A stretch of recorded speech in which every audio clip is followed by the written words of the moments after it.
Jadwal padat menanti. Mampukah bintang bulu tangkis Indonesia menaklukkan tur Asia yang melelahkan demi pertaruhan harga diri di Indonesia Open 2026?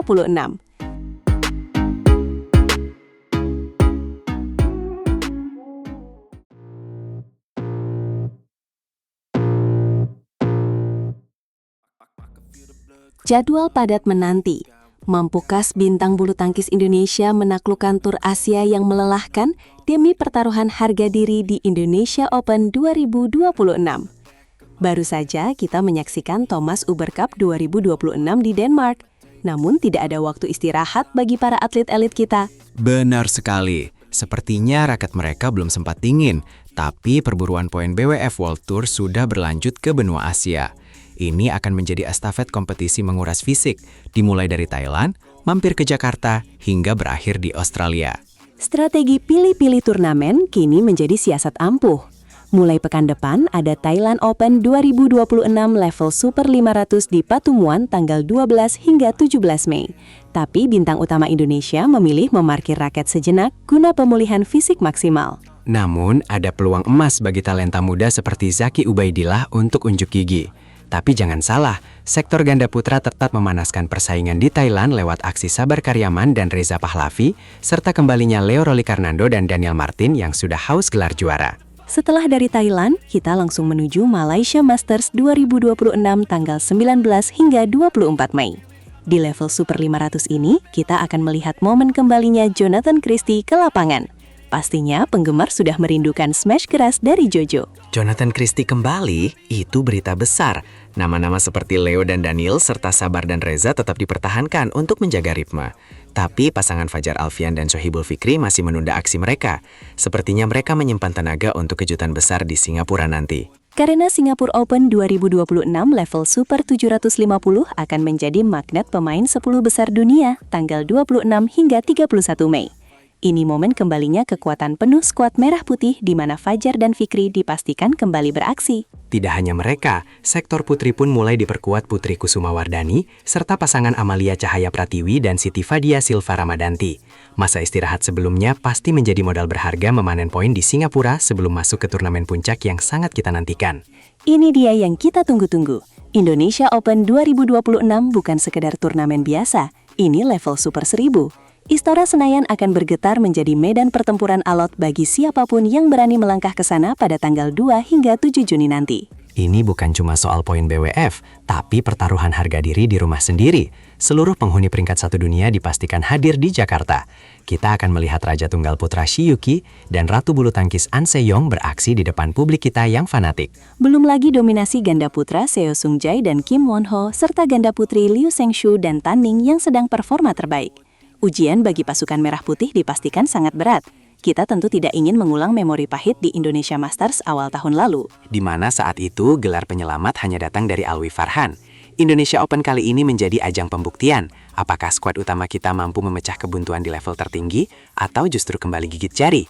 Tekanannya pasti luar biasa besar bagi para pahlawan kita. Dan jangan lupa, setelah keringat di Istora mengering, rangkaian tur Asia ditutup di negeri Kangguru melalui Australia Open 2026 tanggal 9 hingga 14 Juni. Turnamen Super 500 ini biasanya menjadi ajang sisa energi bagi para pemain mencuri poin tambahan. Betul, Awi Farhan dan pasangan Fajar serta Fikri dijadwalkan menutup tur panjang di Australia sebelum kembali ke pusat pelatihan. Strategi pilih-pilih turnamen dari PBSI diharapkan menjadi kunci agar para pemain tetap kondisi prima dan terhindar dari cedera yang merugikan. Kita berharap para pahlawan kita tidak sekedar berpartisipasi, tapi mampu membawa pulang gelar juara membanggakan bagi bangsa Indonesia. Jadwal padat memang menakutkan, tapi mental juara sejati akan terlihat di saat tersulit. Mari kita berikan dukungan penuh untuk tim Indonesia. Jangan sampai lewatkan pertandingan seru di Tur Asia ini, karena kejutan bisa terjadi kapan saja. Indonesia Open 2026 akan menjadi saksi sejarah baru. Apakah Jonathan Christie kembali berjaya, atau mampukah Fajar dan Fikri menunjukkan taringnya di Istora? Semua jawabannya akan terungkap dalam rangkaian turnamen mendebarkan ini. Tetap pantau terus perkembangannya dan pastikan kalian siap berteriak mendukung Indonesia di setiap laga. Perjuangan ini masih panjang, dan setiap poin sangat berarti untuk peringkat dunia mereka ke depannya. Mari kita kawal terus hingga podium tertinggi menjadi milik Merah Putih di Indonesia Open 2026 nanti. Semoga saja persiapan fisik dan mental membuahkan hasil maksimal. Sampai jumpa di lapangan bulu tangkis dan mari kita saksikan keajaiban putra-putri terbaik bangsa. Luar biasa semangatnya. Semoga para atlet kita diberikan kekuatan ekstra menghadapi jadwal super padat ini. Mari kita doakan agar lagu Indonesia Raya berkumandang berkali-kali di tanah Asia hingga Australia. Sampai jumpa di ulasan berikutnya dan terus dukung bulu tangkis Indonesia. Mari kita raih kejayaan.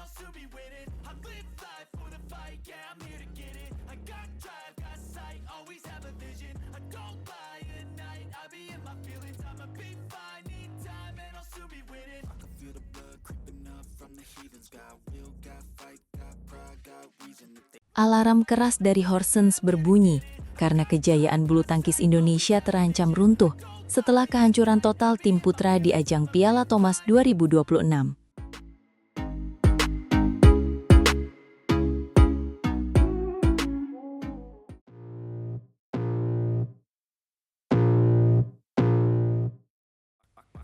Halo Sobat Pecinta Bulu Tangkis, kembali lagi bersama kami yang kali ini membawa kabar yang sangat menyesakan dada dari ajang supremasi bulu tangkis bergu putra paling bergengsi di dunia, yaitu Piala Thomas 2026 yang baru saja berlangsung di Horsens, Denmark. Benar sekali, suasana duka menyelimuti seluruh pecinta olahraga tepuk bulu tanah air, karena untuk pertama kalinya dalam sejarah panjang keikutsertaan kita, tim putra Indonesia gagal melaju dari fase grup. Ini adalah tamparan yang sangat keras dan sebuah alarm peringatan yang harus kita dengarkan dengan saksama demi masa depan prestasi kita semua. Kekalahan 1-4 dari tim Prancis di laga penentuan grup D benar-benar menjadi klimaks dari segala keresahan kita selama ini. Bayangkan saja, sang pemegang 14 gelar dunia ini harus angkat koper lebih awal, bahkan sebelum babak perempat final dimulai. Apa yang sebenarnya terjadi dengan raksasa bulu tangkis dunia ini? Kalau kita bedah pertandingannya, Jonathan Christie yang biasanya menjadi tulang punggung harus menyerah di tangan tunggal pertama Prancis. Begitu juga dengan Alwi Farhan dan Anthony Sinisuka Ginting yang tampak kehilangan arah di saat-saat krusial. Ini bukan sekadar nasib buruk, tapi sebuah bukti nyata bahwa negara-negara Eropa seperti Prancis sudah melesat jauh dengan pemanfaatan sains olahraga. Betul, mereka tidak lagi hanya mengandalkan bakat alam, tapi setiap gerakan kita sudah mereka baca melalui statistik yang mendalam. Sementara itu, tim putri kita di Piala Uber 2026 setidaknya memberikan sedikit penghiburan dengan berhasil menembus babak semifinal sebelum akhirnya dihentikan oleh kekuatan Korea Selatan with skor 1-3. Thalita Ramadhani Wirjawan memang sempat memberikan harapan besar saat mengalahkan Sim Eugene. Tapi sayangnya sektor ganda putri dan pemain pelapis lainnya belum mampu membendung dominasi An Se-yang. Jarak kualitas antara pemain inti dan pelapis memang masih menjadi lubang besar yang harus segera ditutup oleh pengurus pusat. Sekarang publik bertanya-tanya, di mana wujud nyata dari kata evaluasi yang selalu digaungkan setiap kali kita kalah? Masyarakat sudah jenuh dengan jargon-jargon kosong dan menuntut langkah konkret dalam 3 hal utama. Pertama adalah regenerasi dan promosi pemain yang harus berbasis data performa yang transparan, bukan sekedar intuisi belaka. Setuju sekali, sistem di Platnas harus benar-benar berlandaskan meritokrasi. Tidak bisa lagi hanya mengandalkan kedekatan atau perasaan pelatih saja. Kita butuh transparansi, siapa yang layak bertahan dan siapa yang harus didegradasi berdasarkan angka-angka nyata di lapangan selama 1 musim kompetisi berlangsung.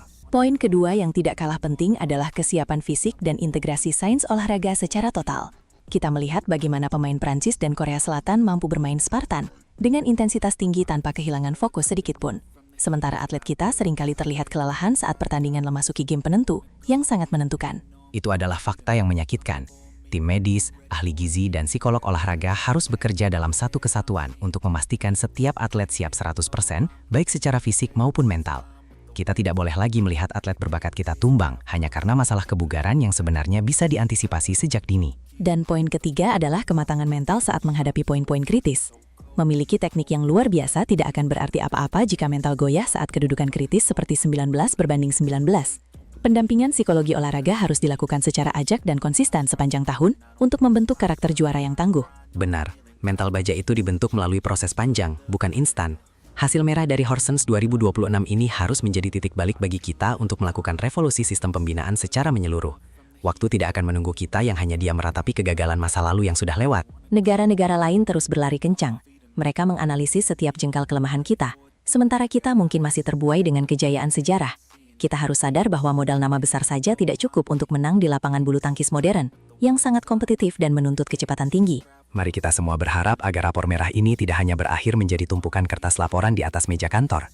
Kita ingin melihat sabetan raket yang kembali meyakinkan dan lagu Indonesia Raya kembali berkumandang di podium tertinggi sebagai tanda kembalinya supremasi sang raja bulu tangkis dunia yang lama hilang. Kegagalan di Thomas Cup 2026 ini adalah pil pahit yang harus kita telan bersama. Namun semoga ia menjadi obat yang mujarab untuk memperbaiki segala kerusakan sistem. Kebangkitan nyata adalah satu-satunya jawaban yang diinginkan oleh seluruh rakyat Indonesia yang mencintai olahraga ini. Jangan sampai kita kehilangan identitas kita sebagai bangsa bulu tangkis. Ayo Indonesia, saatnya berbenah dan tunjukkan kembali taringmu di kancah internasional. Karena dunia rindu akan permainan cantik dari putra-putri terbaik bangsa.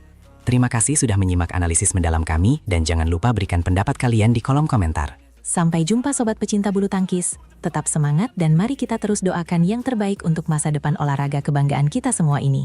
Indonesia bisa, Indonesia juara, dan bulu tangkis akan tetap menjadi kebanggaan kita selamanya. Salam olahraga dan jayalah Indonesia tercinta.